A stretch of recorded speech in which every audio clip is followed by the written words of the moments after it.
இந்துக்களை இழிவுபடுத்திய புகாரின் பேரில் கைதாகி 2 நாட்கள் தடுத்து வைக்க உத்தரவிடப்பட்ட ஜம்ரி வினோத் விடுவிக்கப்பட்டுள்ளார். எனினும் போலீசிடமிருந்து அதிகாரப்பூர்வ அறிக்கை எதுவும் இன்னும் வெளியாகவில்லை.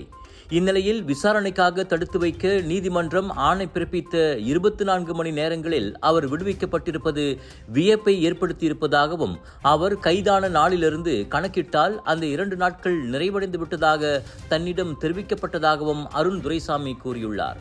அதே சமயத்தில் பொதுமக்களிடமிருந்து கிடைத்த வழக்கத்திற்கு மாறான அழுத்தம் காரணமாகவே ஜம்ரி வினோத் விடுவிக்கப்பட்டதாக பிர்சத்து கட்சியைச் சேர்ந்த செகுபாட் எனப்படும் பட்ரோல் இஷாம் ஷஹரின் தனது ஃபேஸ்புக் பதிவில் கூறியுள்ளார். நேற்று காலையில் தான் நீதிமன்றம் ஆணையே கிடைத்தது. ஆனால் வெள்ளிக்கிழமை தொழுகைக்கு முன்பே விடுவிக்கப்பட்டு அனைவருக்கும் ஹரிராயா வாழ்த்து கூறி அவர் வீடு திரும்பும் காணொளி ஒன்றும் முகநூலில் வெளியாகியுள்ளது. தனக்கு எதிராக போலீசார் தடுப்பு காவல் உத்தரவுக்கு விண்ணப்பித்த போது நீதிமன்றத்தில் 9 வழக்கறிஞர்கள் தனக்காக இலவசமாக வாதாட முன்வந்ததாக அப்பதிவில் ஜம்ரி பெருமையுடன் குறிப்பிட்டார்.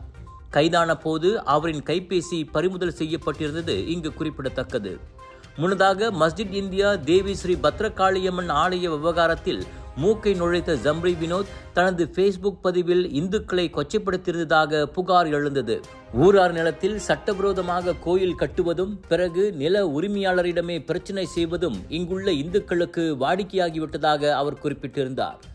இது நிந்தனைக்குரிய செயல் என கூறி போலீசில் புகார் செய்யப்பட்டதை அடுத்து வியாழக்கிழமை மாலை அவர் பெர்லிஸில் கைதானார். எங்க வீட்ல எல்லாரும் தினமும் காலையில ரெய்னாயூர் வெர்ஜின் கோகனட் ஆயில குடிக்கிறோம். நீங்களும் தினமும் ரெய்னாயூர் வெர்ஜின் கோகனட் ஆயில குடிங்க. எப்பவுமே புத்துணர்ச்சியோட இருங்க. ஒவ்வொரு பொழுதும் ரெய்னாயூருடன் தொடங்குங்கள். விலையோ மலிவு, செலவோ குறைவு, தரமோ உயர்வு, மனமோ நிறைவு.